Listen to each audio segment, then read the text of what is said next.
আসসালামু আলাইকুম এভরিওয়ান। আজকে আপনাদের জন্য আমি যে প্রোডাক্টটা আনবক্সিং করছি তা হচ্ছে আবারও দারাজ থেকে কিনে আনা আমার দুইটা প্রোডাক্ট জিপটো ব্র্যান্ডের। হ্যাঁ, এই প্রোডাক্টগুলো হচ্ছে আমার যেমন আমি লেদারের যেই ব্যাগ বা জুতো ইউজ করে থাকি, সেই ব্যাগ বা জুতো পরিষ্কার করার জন্য স্প্রে, এবং পাশাপাশি হচ্ছে ফার্নিচার ওয়াশ করার জন্য, ফার্নিচারে যে ধুলাবালি থাকে সেই ধুলাবালিগুলো ওয়াশ করার জন্য জিপটো ব্র্যান্ডেরই স্প্রে।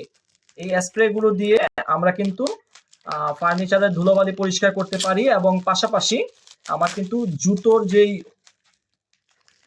ময়লাগুলো আছে, যেমন আমাদের এই যে এটা হচ্ছে লেদার ক্লিনার জিপটো, যা আমি দারাজ থেকে নিয়ে এসেছি। আর এইটা হচ্ছে ফার্নিচার ক্লিনার জিপটোর, দারাজ থেকে নিয়ে এসেছি। দারাজের এই প্রোডাক্টগুলো এর আগেও আমি ইউজ করেছি, যার জন্য আমি তার রিভিউগুলো ভালো পেয়েছি ব্যবহার করে, এবং এই জন্যই কিন্তু আমি এই প্রোডাক্টগুলো পুনরায় আবার কিনে এনেছি। আপনারা কারা এই ধরনের প্রোডাক্ট ইউজ করে থাকেন বাসায় এবং নিজের প্রয়োজনে ব্যবহার করে থাকেন, অবশ্যই কমেন্টস করে জানাবেন।